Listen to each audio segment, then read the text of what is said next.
Si tu fais partie de ceux qui aiment commencer leur journée par un café, tout d'abord, bienvenue au club. Deuxièmement, nous allons aujourd'hui discuter d'une question que tu t'es probablement posée au moins une fois.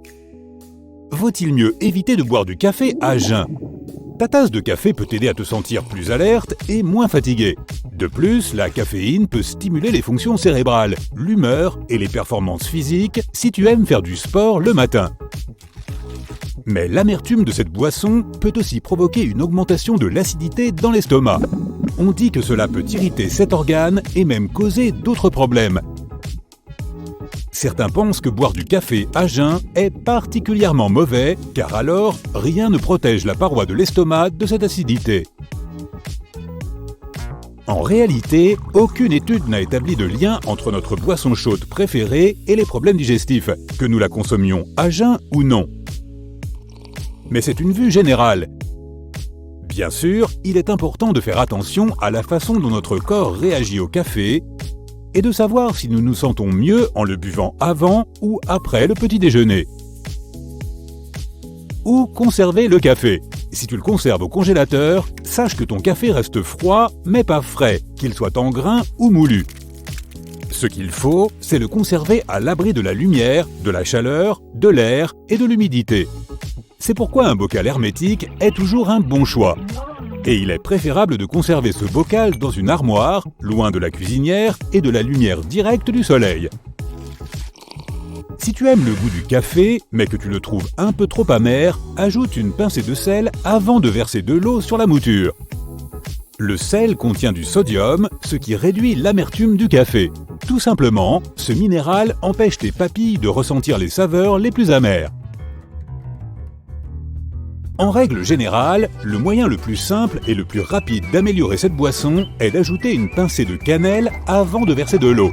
Bien sûr, tu peux être encore plus audacieux et opter pour la noix de muscade, la cardamome ou le clou de girofle. Si tu aimes les succédanés de crème, mais pas ceux que l'on trouve dans le commerce à cause des huiles ajoutées, du sucre et autres ingrédients qu'ils contiennent, tu peux en préparer toi-même. Ajoute un brin d'extrait d'amande ou de vanille à ta crème et une pincée de ton édulcorant préféré.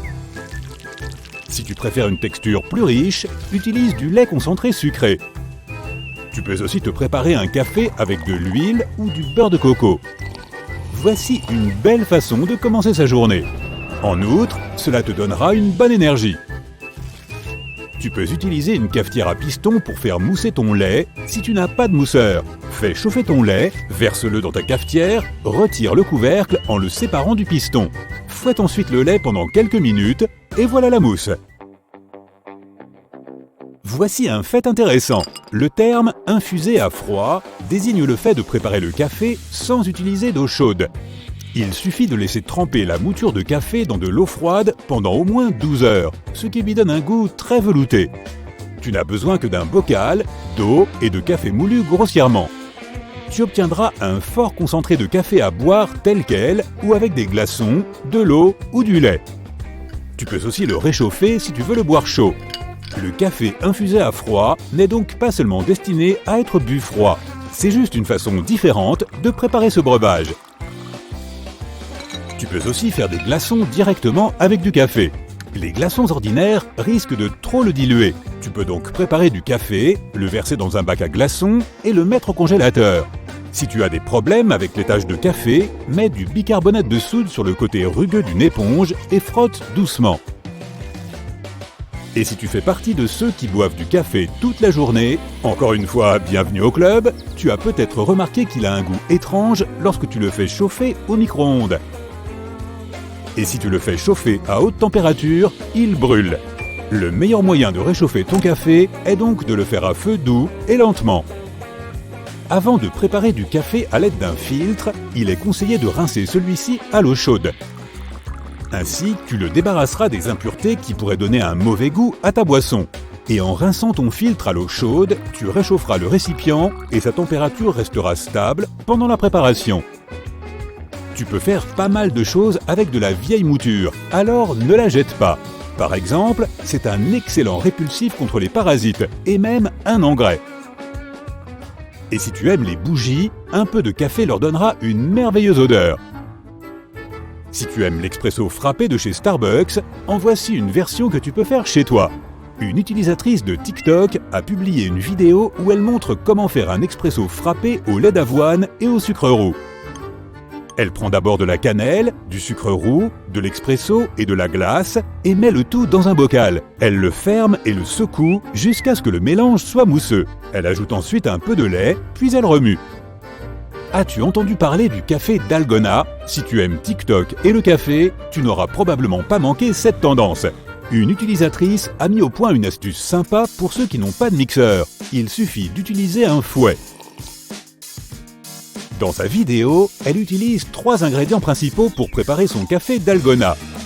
Du sucre, du café instantané et de l'eau chaude. Elle met le tout dans une grande tasse et mélange les ingrédients en faisant tourner un fouet avec ses mains. Cela prend peut-être un peu plus de temps qu'avec un mixeur, mais c'est quand même une bonne astuce si tu n'en as pas. TikTok a encore frappé. Grâce à cette plateforme, le terme « profé » est devenu très populaire. Il s'agit en fait d'une astuce très simple pour transformer ton café en repas. Tu dois d'abord préparer ton café glacé comme tu le fais habituellement. Mais à la place du lait, ajoute ton mélange protéiné préféré. Peut-être que le chocolat ou la vanille feront l'affaire. Les deux iront parfaitement avec ton café. Tu peux ajouter du lait, de la crème ou un édulcorant pour obtenir un délicieux petit déjeuner. Comment préparer un expresso sans expresso? Non, ce n'est pas une erreur. Il s'agit d'une astuce sympa pour déguster ce breuvage même si tu n'as pas de machine à expresso. Comme l'a montré un utilisateur de TikTok, il est possible d'utiliser du café instantané et de le transformer en expresso. Tu n'as qu'à ajouter une plus grande quantité de poudre dans un plus petit volume d'eau. Bien sûr, le goût ne sera pas exactement celui de l'expresso, mais cela représente une bonne alternative et ce sera plus amer que le café normal. Tu peux aussi y ajouter des sirops sucrés et du lait. Veille seulement à utiliser un café instantané de torréfaction foncé de haute qualité. Si tu utilises une machine à café, n'oublie pas de la nettoyer régulièrement. Lorsque tu prépares ton café, les grains libèrent de l'huile qui peut finir par coller à l'intérieur de la machine. Et si tu ne la nettoies pas, des résidus pourront donner un mauvais goût à ton café en lui faisant perdre sa fraîcheur. Essaie aussi d'utiliser uniquement des grains de qualité. Ils coûtent un peu plus cher, mais si tu es un véritable amateur, cela en vaut vraiment la peine.